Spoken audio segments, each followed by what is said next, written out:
اعوذ باللہ من الشیطان الرجیم بسم اللہ الرحمن الرحیم۔ آئیے سیشن کا آغاز سب سے پہلے قرآن کریم کی تلاوت کے ساتھ کرتے ہیں۔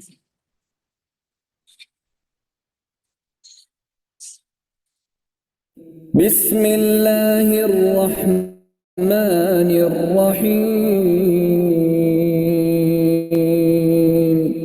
لا أقسم بهذا البلد وأنت حل بهذا البلد ووالد وما ولد لقد خلقنا الإنسان في كبد أيحسب أن لن يقدر عليه أحد يقول أهلكت مالا لبدا أيحسب أن لم يره أحد ألم نجعل له عينين ولسانا وشفتين وهديناه النجدين فلاقتحم العقبة وما أدراك ما العقبة فك رقبة أو إطعام في يوم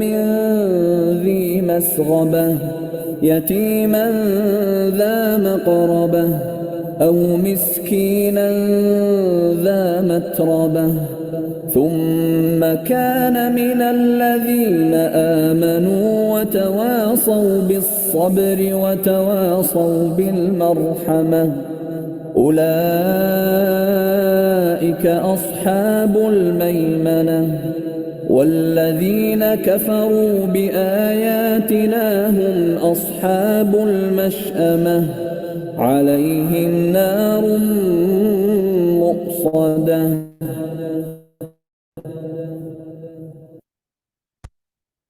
بسم اللہ الرحمن الرحیم رب اشرح لی صدری ویسر لی امری واحلل عقدۃ من لسانی یفقہوا قولی رب زدنی علما رب زدنی علما رب زدنی علما آمین۔ السلام علیکم ورحمۃ اللہ وبرکاتہ۔ انشاءاللہ عزیز سامعات خیر و عافیت سے ہوں گی۔ آج کا ہمارا پارہ 17واں پارہ ہے، لیکن اس سے قبل ہم اپنے 16ویں پارے کے اہم نکات کو ایک نظر دیکھ لیتے ہیں، جو کہ ہمارا کل کا پارہ تھا۔ کل کے پارے میں ہم نے حضرت ذوالقرنین کا قصہ پڑھا تھا، جن کے بارے میں یہ بات یقینی نہیں ہے کہ وہ پیغمبر تھے یا نہیں، اور بہرحال اللہ رب العزت نے ان کو اقتدار وسائل عطا فرمائے تھے، اور ان کے متعلق اس طریقے سے انہوں نے یاجوج ماجوج کے فساد سے محفوظ کے لیے انہوں نے اس بستی والوں کی مدد کی تھی۔ اس کے ساتھ ہی یہاں پر ہم نے اللہ تعالیٰ کی صفات کے متعلق پڑھا، اور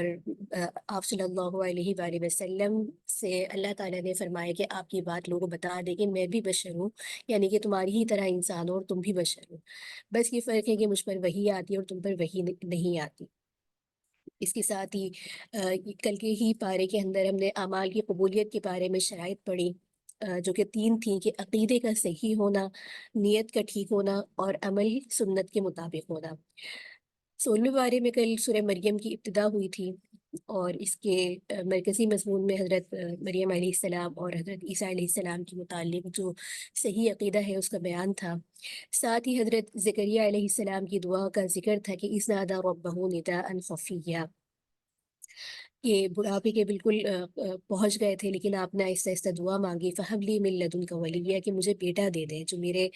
اور آل یعقوب علیہ السلام کا جو ہے وارث بنے۔ اس کے ساتھ ہی دعا کا قبول ہونا، اور پھر ساتھ ہی حضرت مریم علیہ السلام کا قصہ، اور اس کے ساتھ ہی حضرت عیسیٰ علیہ السلام کا گود میں گفتگو کرنا، اور حضرت ابراہیم علیہ السلام کی دعوت تبلیغ کا یہاں پر ذکر تھا۔ دیگر انبیاء علیہ السلام کا بھی یہاں پر ہم نے تذکرہ پڑھا، جس میں حضرت ادریس علیہ السلام کی خصوصیات کو دیکھا۔ ساتھ ہی کل کے ہی پارے کے اندر اہل ایمان کے لیے محبوبیت عامہ کے متعلق ہم نے یہ بات دیکھی کہ ان الذین آمنوا وعملوا الصالحات سیجعل لهم الرحمن ودا، یعنی کہ جو آدمی ایمان لائے، عقیدہ اس کا ٹھیک ہو، اعمال سنت کے مطابق ہو، تو اللہ اس کے لیے محبت کی ہوائیں چلا دیتے ہیں۔ اس کے ساتھ ہی کل ہی کے پارے میں ہم نے سورہ طٰہٰ کی ابتدا کی تھی، اور سورہ طٰہٰ کے پارے کے اندر کل ہم نے نکات میں بات دیکھی کہ مشقت کے بعد آسانی، کہ ما انزلنا علیک القرآن لتشقی۔ تو اس کے ساتھ ہی یہاں پر جو ہے حضرت موسیٰ علیہ السلام کا نبوت ان کو ملنا، یہ قصہ تفصیلی طور پر تھا۔ پھر موسیٰ علیہ السلام کی دعاؤں کا ذکر، اور کس طریقے سے جو ہے انہوں نے پوری دعوت اور تبلیغ کا کام کیا، اور پھر ساتھ ہی میں خاتم الانبیاء صلی اللہ علیہ وآلہ وسلم کی رسالت کا تذکرہ پڑھا۔ اور اسی کے ساتھ ہم نے کل ہی کے پارے کے اندر پانچوں نمازوں کے اوقات کا ثبوت بھی دیکھا کہ وَسَبِّحْ بِحَمْدِ رَبِّكَ قَبْلَ طُلُوعِ الشَّمْسِ وَقَبْلَ غُرُوبِهَا وَمِنْ آنَاءِ اللَّيْلِ فَسَبِّحْ وَأَطْرَافَ النَّهَارِ لَعَلَّكَ تَرْضَىٰ۔ اسی کے ساتھ ہی دنیا کی بے رغبتی کے بارے میں بتایا گیا کہ وَلَا تَمُدُّنَّ عَيْنَيْكَ إِلَىٰ مَا مَتَّعْنَا بِهِ أَزْوَاجًا مِّنْهُمْ زَهْرَةَ الْحَيَاةِ الدُّنْيَا۔ تو یہاں نبی کریم صلی اللہ علیہ وآلہ وسلم کو خطاب کر کے یہ بات سمجھائی کہ جو مال ہم نے ان کفار کو دیا ہے، آپ اس پر نگاہ نہ اٹھیں، یہ سب دنیا کا مال ہے، آزمائش کے لیے ہے۔ اللہ کا جو دیا ہوا رزق ہوتا ہے وہ بہتر ہوتا ہے، اور وہ باقی ہے، رہنے والا ہے۔ بس آپ خود بھی نماز پڑھیں اور اپنے گھر والوں کو بھی نماز پڑھنے کی ترغیب دیں۔ تو کل کے پارے کے اہم نکات یہ تھے۔ آج ہمارا جو پارہ ہے وہ 17واں پارہ ہے، اور یہاں پر انشاءاللہ سورۃ الانبیاء کی ابتدا ہوگی، جو کہ تقریباً 7 رکوع ہے۔ سورۃ الحج جو کہ تقریباً 10 رکوع کے اوپر مشتمل ہے، مکمل صورت ہے۔ تو آئیے سب سے پہلے یہاں پر سورۃ الانبیاء اور اس کی وجہ تسمیہ، زمانہ نزول اور مضامین پر ایک نظر ڈالتے ہیں۔ یہاں پر دیکھا جائے تو اسلام میں انبیاء علیہ السلام کا جو ہے کثرت سے ذکر آیا ہے، تقریباً 17 انبیاء علیہ السلام کا ایک ساتھ یہاں پر نام آیا ہے۔ تو اس بنا پر اس سورت کا نام سورہ انبیاء ہے۔ زمانۂ نزول کے اعتبار سے دیکھیں تو مضمون اندازے سے اس کے اندازہ ہوتا ہے کہ زمانۂ نزول مکہ کے دور کے متوسط دور اس کا ہے۔ مضامین میں دیکھیں تو کفار مکہ کی اس غلط فہمی کو بڑی تفصیل کے ساتھ رد کیا گیا کہ بشر کبھی رسول نہیں ہو سکتا، اور اس غلط فہمی کی بنا پر وہ آپ صلی اللہ علیہ وآلہ وسلم کو نبی ماننے سے انکار کرتے تھے۔ اسی طریقے سے کفار مکہ کے مختلف جو متضاد قسم کے اعتراضات تھے، ان کا مختصر مگر نہایت ہی جامع انداز میں ان کو جواب دیا گیا۔ منکرین کی اس تصور کی نہایت ہی مؤثر انداز میں تردید کی گئی ہے کہ زندگی بھی ایک کھیل ہے جو چند روز کے بعد یوں ہی ختم ہو جاتی ہے، اس کا کوئی نتیجہ نہیں نکلے گا، کسی حساب کتاب جزا سزا کا کوئی جو ہے اسے حساب کتاب نہیں ہوگا۔ اس کے ساتھ ہی شرک کے خلاف اور توحید کے حق میں نہایت ہی جو ہے دلائل دیے گئے ہیں مضبوط و مربوط، اور ساتھ ہی انبیاء علیہ السلام کی سیرتوں کے اہم واقعات سے چند نظیریں پیش کی گئی ہیں، جن سے یہ سمجھانا مقصود ہے کہ سارے انبیاء بشر تھے، نہ فرشتے تھے، نہ ہی خدائی کا کسی نے دعویٰ کیا تھا، یہاں تک کہ شرک کا کوئی بھی ان کے اندر کوئی شبہ بھی نہیں تھا۔ اور ان تمام انبیاء کا جو اصل مقصد تھا وہ یہی دین اسلام تھا۔ باقی جتنے بھی مذاہب دنیا میں بنے ہیں وہ محض گمراہ انسانوں کے ڈالے ہوئے ہیں، تفرقے ہیں، اور آخر میں یہ بتایا گیا کہ انسانوں کی نجات کا انحصار اسی دین اسلام کی پیروی اختیار کرنے پر ہے۔ اسی کے ساتھ یہاں اس صورت کے اہم مضامین کے بعد اس صورت کا پہلا رکوع شروع ہوتا ہے۔ پہلے رکوع کی آیات آپ کے سامنے ہے، تقریباً اس رکوع کے اندر 10 آیات ہیں، اور یہاں پر جو اہم نکات اس رکوع کے اندر ہے اس میں لوگوں کی بے حسی اور غفلت کے بارے میں ہے، اور ساتھ ہی مشرکین کی ایذا رسائی اور نبی کریم صلی اللہ علیہ وآلہ وسلم کا صبر، تحمل، استقامت، اس کا ذکر ہے۔ اس اہم نکات کو دیکھنے سے قبل دیکھا جائے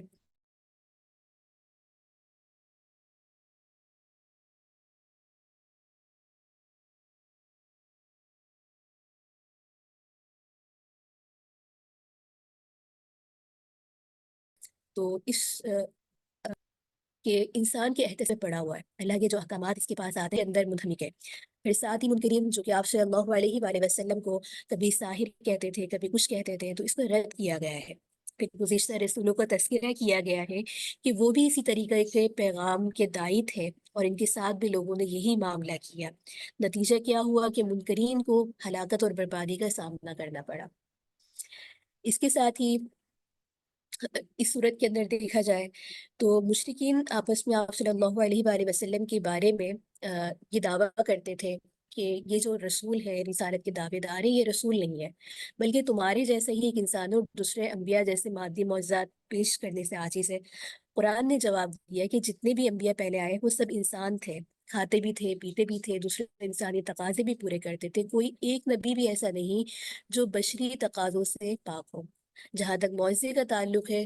تو قرآن سے بڑا معجزہ کیا ہو سکتا ہے؟ اس کے وجود اعجاز میں ایک اہم وجہ یہ بھی تھی کہ قرآن کے آئینے کے اندر مختلف عقائد، خیالات، اخلاق، اعمال کے لوگ اپنا چہرہ اس کے اندر خود دیکھ سکتے ہیں۔ اس میں دیکھا جائے تو ہر قوم، ہر شخص کا تذکرہ موجود ہے، کہیں صراحتاً اور کہیں اشارتاً۔ ارشاد باری تعالیٰ ہے کہ ہم نے تمہاری طرف ایسی کتاب نازل کی جس میں تمہارا تذکرہ ہے، کیا تم نہیں سمجھتے؟ یہ آخری آیت ہے نا، لَقَدْ أَنزَلْنَا إِلَيْكُمْ كِتَابًا فِيهِ ذِكْرُكُمْ أَفَلَا تَعْقِلُونَ۔ تو اس کے بارے میں ایک مشہور تابعی ہے اور عرب کے سردار حضرت احنف بن قیس رحمۃ اللہ علیہ کے بارے میں آتا ہے کہ ایک دن بیٹھے ہوئے تھے، کسی نے یہی آیت پڑھ دی، وہ چونک پڑے اور کہا کہ ذرا قرآن مجید تو لانا، میں اس میں اپنا تذکرہ تلاش کروں اور دیکھوں کہ میں کن لوگوں کے ساتھ ہوں اور کن لوگوں کے ساتھ جو ہے میری مشابہت ہے۔ وہ قرآن کے اوراق الٹتے رہے اور مختلف لوگوں کے احوال پڑھتے رہے، یہاں تک کہ وہ آیات پڑھی جن کے اندر ان سعادت مندوں کا ذکر تھا، جن میں سے کسی نے جان اللہ کی راہ میں قربان کر دی، کسی نے سارا مال خرچ کر دیا، کوئی رات بھر بستر سے جدا رہتا، کوئی برائی کے قریب نہیں پھٹکتا۔ پھر وہ ان آیات کو پڑھتے جن میں مشرک اور کافروں اور منافقوں، فاسقوں کا تذکرہ تھا۔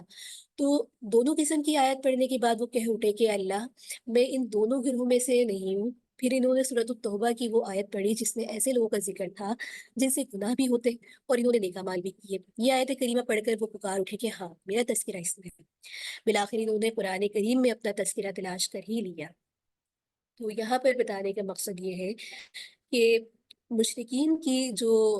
حماقتیں تھیں اس طرح کی کہ وہ قرآن کے بارے میں بھی کسی ایک رائے پہ متفق نہیں تھے۔ کبھی کہتے کہ یہ سحر ہے، کبھی کہتے کہ شعر ہے، کبھی کہتے کہ خواب پریشان ہے،